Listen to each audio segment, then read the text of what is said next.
Good morning, good evening. This is Sunday again. This the Business Mentor talks over Manila Times. And today, this Sunday, we have a fellow columnist, no? A fellow columnist writing here in Manila Times. Alam mo naman, the oldest newspaper in the country, no? And she recently wrote a book called Smarter with AI. Everybody keeps on talking about AI. What is it in AI? Everybody says this is what you should prepare, you should be afraid. But let's hear from the author herself, no? Smarter with AI. Okay, Janet, good morning, good Sunday to you.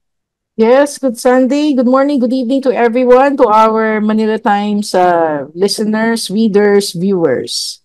Yes, you've been writing as well in Manila Times, no? Yes, Uh, Sunday Business and IT.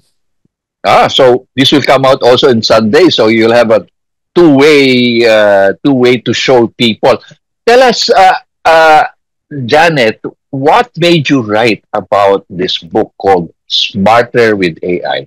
I thought about the book kasi na-realize ko na when teaching digitalization, when teaching digital marketing, e-commerce, among others, a lot of people are not really using artificial intelligence in a way that they could optimize its capabilities so that it can make their work faster. So that Mm-hmm. really provided the inspiration so that beginners who lack confidence in using I hope this book will inspire them and give them the confidence they need to go about it. Yeah, but there are many people who tried it, but they gave up. Can this book be something to build their self-confidence, Janet?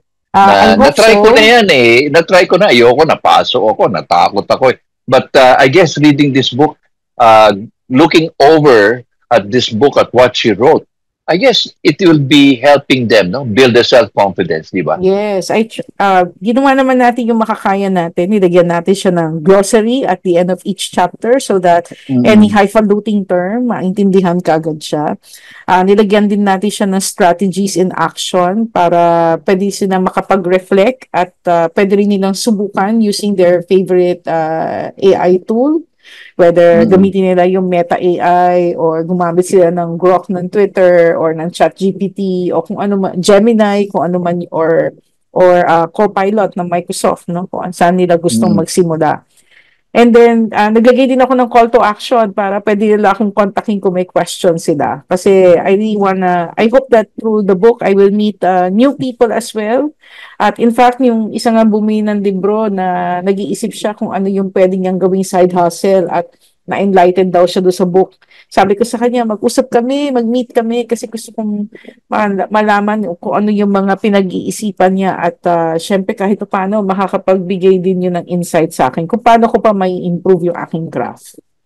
So parang this is just the beginning, no? It's a beginning where Yes. people who read the book can reach out to you and say, "This is my situation. This is what I reflected and what I learned." So, pero bang there's a continuing, and I'm sure this is not just the first book, right? Yes, this will not be the Mukhang first book mo. dadami at Mga dadami pa ito. manganganak siya ng manganganak. Aha. So, but anong mga klaseng tao ang recommended to read this book? Ah, Kung, ano, Actually, pwede siya sa mga estudyante. mm, Meron akong book reader na kaya niya kinuha, binigay niya sa kid niya na nasa high school para wag daw masyadong maging malikot yung paggamit ng AI, no? Para kahit paano mabigyan ng proper context. aha, Binigay din natin siya sa isang professional na maaring threaten sa kanyang work dahil naririnig niya yung tungkol sa artificial intelligence, gusto niya maintindihan ito kung paano niya ito magagamit sa work niya, lalo na kung mm, hindi pa niya tinatouch at all yung AI. Um, Actually, nung nagpunta ako ng leadership training recently, nagtanong ako how many of you have tried artificial intelligence mga managers to aha. mga 50% lang yung nagtaas ng kamay. The rest, parang hindi pa talaga nila sinusubukan. So marami pang talagang are not getting their hands into it. Although, pwede namang maaring hindi kailanganin agad, pero syempre, sa nakikita natin na magiging impact niya sa society, sa corporate world, dapat maging ready tayo kasi it's a race no Mhm. na you don't want, this is one thing that you don't want to get left behind. Yun ang gusto nating din na malaman ng tao. Kaya we're giving them something na to get their feet wet, to build their confidence. And I hope na mag-open din ng opportunity sa kanila to do things better and faster. Kasi everyone's trying to save cost. When you talk about Mhm. entrepreneurs, everybody's talking about the biggest threat in their businesses in the next 12 months includes operating costs, inflation, low revenue or lower value per sale in comparison to before. Yeah. Tapos mga organization inefficiency, turnover, no? Hard to hire people o kaya the ones staying are not competent enough. Marami kang mga naririnig. So parang pag inisip mo, um, maraming mga bagay na hindi naman kayang i-solve outright. Pero you need to think about what can we do for our business so that we can be better for our people, for our community, for our customers. How can we serve them faster, more efficient? And I think AI can really play a big role on that. With the use of AI, you can deliver better customer service. Maybe you'll be able to create new products faster. Mhm. You'll be able to do tasks na instead that you hire somebody to do it, maybe AI can do it for you, no? Paturuan mo yung mga tao para yung mga tao natin maging mas efficient pa sila para ma-resolve natin yung mga business problems about becoming competitive, reducing our costs, and Mhm. create new products. So, So basically kasi para bang I'm just wondering why you said that 50% of the managers who participated in your recent parang they never tried it. What could be stopping them? Is it something that is it fear or is it something na fad lang yan, uso-uso lang yan para bang um, what's stopping these managers from not trying to learn? although yung seminar na sinabi ko hindi tungkol sa AI yun tungkol sa Oo, leadership, no? At karamihan mga correct, correct. taga-food. Siguro maybe it's the nature of the business because it is in the food industry. So at the end Mm-mm. of the day, the food industry is all about the actual product itself. Uh-huh. It's the physical product. So I guess companies who produce physical products, tangible products, maybe hindi sila yung urgency ng yung power ng AI affecting them, hindi pa nila naramdaman. Pero it can come in other ways, di ba? Like Yes, yes. yung mga AI robots na nakakapag-serve ng coffee, na hindi Mm-mm. lang siya Mm-mm. serve coffee lang, na pwedeng ano na siya, may better training na siya para mas maging ano pa siya, sensitive pa siya do sa gagawin niyang product for you. Um, may nakita ako in a trade show last year yung mga AI-enabled na cooking ovens na pwede kang magluto ng iba't ibang putahe sabay-sabay sa loob ng oven, i-detect niya, kapag ito fish, ito chicken, ito steak. Iba-iba yung temperatures na ia-apply niya kasi nare-recognize na niya through AI.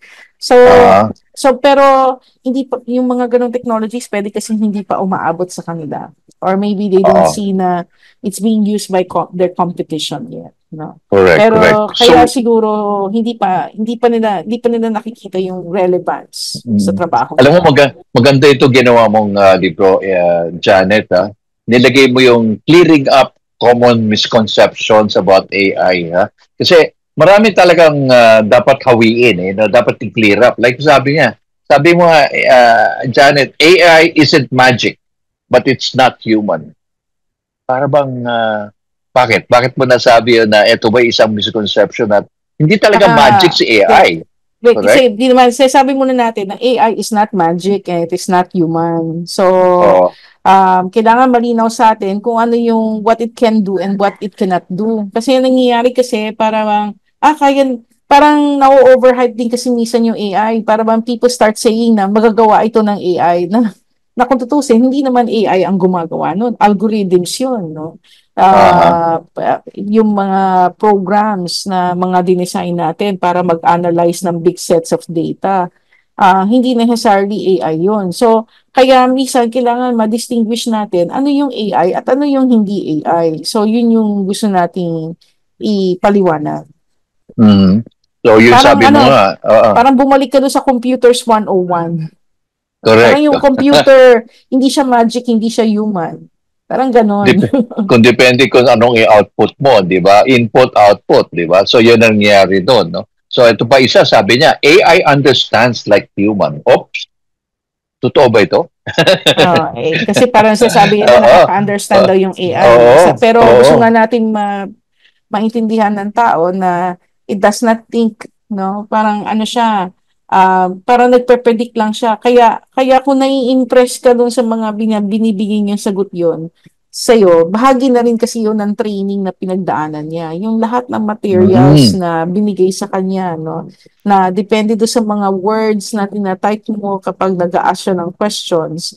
Mm. Tinitingnan niya yung data na meron siya, yung topics na meron siya sa kanyang database at ina-assume niya na baka ito yung tinatanong mo. Parang yung mga traditional na help desk, mga knowledge library, di ba sa apps, Correct. minsan gusto mo Oo, makipag-usap meron doon mga sa help. chatbot, may mga Correct. tinatype ka, tapos kung ano yung nasa yung question na nagkikerry ng pinakamaraming keywords based doon sa tanong mo, yun yung ipapakita niya sa yung sagot. Yun na This yung might help lalabas, di you. ba? Oh, di Oo, ba? Parang totoo, totoo. so Oo. so pero kagaya nung so parang may ano siya no, may pagka ganun siya pero ito kasi dahil nga tinrain siya. So nag-train siya in a large data set. So nag-analyze siya ng patterns. So yung sagot niya is Mm. based on the patterns na natanggap natin, no. Mm. Parang Pero, parang pati yung pag sinagot niya, that's a great idea. Di naman niya alam na great yung idea mo. Kaya lang yun ang training niya para saka mag-respond. walang emotions ang AI. I mean, Walang it's, emotion. emotions no? Tao pa rin ang emotions. Ito pa yung Kaya lang sinasabi mo. syempre, habang Oo. nakikipag-usap ka, parang Yung mga actually words niya. mapapansin mo yun eh. Di mo tuloy alam. Pagod na yata tong AI ko kasi naalala ko, yung mga una pa niya sagot sa akin, that's a great idea. May mga ganun pa. Oo. Pero later on, wala na siyang that's a great idea. Nakulitan na siya, di na siya nag that's a great idea. Wala na yung ganung words, no? Oo, So, pero yung bang ito pa isa, no? Generated AI generated content is always correct. Uy, nako ito, medyo ingat ang mga estudyante dito, ha?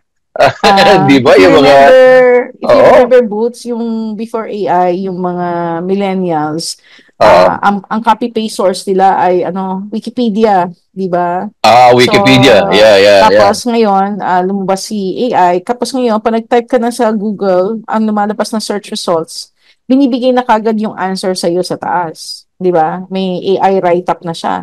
Before mo makita yung mga links at mag-decide ka ba kung i-click mo pa yung mga link kasi minsan yung AI-generated answer niya, hindi ka na, pwedeng kontento ka na ron, hindi ka na mag-click ng links, no? Kaya, So para bang ready-made na, no? Kumbaga, oo, ready-made na, ready to eat. Para bang oo. nandyan na yun. No? So yun ang importante ito. But tell me, for teachers, di ba? I spoken with several teachers, sabi nila, ang hirap magturo ngayon. Lalo na kung yung mga assignment ka sa mga estudyante. Yung bang, ang gagaling magsalita, ang gagaling ng mga mag-submit ng mga papers, no? Kaya kailangan daanin nila sa presentation. Presenter work. Ayun. Doon nila kasi syempre, ah, kahit na sabihin mo, binasa ko naman yan, I mean, Aha. binasa ko naman yan, inedit ko yan before I submit, i-validate mo yung understanding. You ask them to present. You ask them reflective questions that will show Mhm. their opinion as a result of coming up with that work, no? Like for example, if they did an analysis of let's say the impact of solar panels, no? So, syempre, pwedeng gumamit sila ng AI, nag-research sila about it, then sabihin natin sa kanya, uh, so I'd like to ask you if you think the whole school will have solar panel. What is the based on that if we will use alternative energy? How can each alternative energy be used in the campus? Parang well, sa iano mo lang sa kanya na Para talagang bang ni-revive mo i-validate. lang, binalidate mo lang yung question, no? Whether Binalidate mo nine, lang. oo. Oh. So, dapat naman ng mga estudyante, magbasa rin, di ba? Let their Mm. creativity, because it's a guide, but not really to be dependent on it, no? Oo. So, Kaya lang basic, di mo rin kasi masisi oo. yung mga estudyante kasi di ba ang complaint nga sa education system natin sinasaksakan natin yung estudyante na napakaraming subjects, no? Kaya Mm-mm. hindi ako against sa mga estudyante na turuan na gumamit ng AI. Pero kailangan i-validate, i-strengthen yung understanding through Mm-mm. reflective questions para mag-gets niya talaga yung ginamit niyang content from the AI. Makita niya yung Mm-mm. real world application. So, in other words, Janet, this book, ayan ulitin ko ulit, Smarter with AI, this book can really open creativity of every person watching this. No, in other words, if you're looking for the right objective write-up about AI, I think what Janet wrote here is something that's so easy to understand with strategies plus, meron pa siyang call to action. In other words, pwede kayo message, di ba? Para bang, Mm-hmm. Janet, help me out. Or, I can't understand a certain section. Para bang you can start having that engagement, di ba? Parang ganon. Kasi syempre kahit paano I just wrote this with an assumption di ba? Oo, So oo. kaya yung call to action was intended na makaano siya, makakuha tayo ng feedback kung na-hit ba natin talaga yung tamang audience. Kasi syempre kung ang magbabasa rin sa kanya, knowledgeable na, the book will not be of any help. Maybe ano lang siya, uh, meant to be passed on to somebody or gusto lang niya gusto lang siya i-verify do sa mga na-share or maybe there's a chapter or two that might be of interest. Oo, it can add on, 'di ba? But for Mm. the beginner, for a manager, for example, working with a company you want to grow, siguro this can help, no? Part of the strategic planning, no? You Mm. want to do or you want to review where your unique selling proposition will be, no? In terms of this competition, alam naman natin, ang competition yan never sleeps, you know? I mean, the world has Mm. no boundaries, di ba, Janet, no? Kumbaga, nung araw, pwede pa tayo sabihin na tomorrow, tulugan na lang natin kasi tsaka na yung darating yung matagal pa yan, no? Pero ngayon, tignan mong AI, pag-launch sa Amerika o sa iba-ibang countries, nandito na rin, di ba? Ang bilis ng Mm. Mm. development, right? Ang bilis. True. Oo. So what are we looking at? How do you see now AI flourishing in the next couple of months, not years? Ano bang nakikita mong trending? I think because of the president also declaring that the Philippines will embrace artificial intelligence, Mm, talagang makikita natin yung adoption niya sa government. In fact, some government offices are already using it, no, for processing of information, for yes. research, no, among others. Kaya it can bring, kaya ako tutusin, interesting talaga kapag na-empower na yung mga customs, BIR, no, gumamit na talaga sila ng AI Mm. for processing their data. At ano, mag-open ba siya ng Pandora's box? No, among Oh, others, no? yeah, pero Uh, tignan mo AI, di ba? Meron tayong no contact, ano ba yun? No contact apprehension. contact Ito mga apprehension. ito mga CCTV pala na ito AI powered. They can. Ngayon, pwede mo Oo. pong sabihin ngayon, may human pa rin na nagre-review, di ba? Oo. Oo. Pero kung advanced na yung CCTV mo, pwedeng mag-identify na sila din ng mga faces. Di ba may mga CCTV kasi ngayon na nakaka-identify na ng mga faces. Correct, correct. So depende siguro kung paano natin gagamitin yung technology. Pero kung tutusin, hindi pa siya pwedeng ganun gamitin. Kasi di ba nagkagulo niyan sa UK and in other Yes. countries na Sa US also, ginagamit they yung CCTV to collect parang mga human information. Hindi yun ang oh, intention nung no contact. Ang purpose ng no contact is para mare-review siya tapos tingnan, oh, may violation to. Para lang mm for tracking lang of potential violation. Although hindi maiwasan na maari magamit din siya for that pero hindi yun yung intent. correct, Pero correct. I'm optimistic where I'm hoping na it can lead to better services. Pero sana wag naman umabot sa point na better services pero mako-compromise din naman yung consumer protection, yung customer mm service. So doon mm tayo kailangan din na mas maging vigilant pa. Kaya kailangan mm siguro yung mga consumer groups din natin maging mas high tech din sila para makita nila yung effects ng paggamit ng technology at kung nababiolate ba yung mga consumer rights natin. Correct, correct. So, wow, let me just ask you, readers, viewers of this Manila Times Business Mentor Talks, I want you to really get a copy of this book, I mean, para bang off the press lang, di ba? Kaka-launch mo lang ito, di ba, Janet? Yes, And yes. you really want everybody to learn, okay? So, take it from her because whenever you read a chapter, you can always connect with her and say, it's like an AI, Para bang si AI, AI Janet, no? Para bang will now talk to you and say, oh, what is it that you never learned? Or what's it, ano ba reflection mo? Ano ba? Para bang engagement, no? So, Janet, where else can they get in touch with you aside from your column here in Manila Times every Sunday? Meron ka bang Facebook? Meron ka bang Yes, LinkedIn that they can, yeah?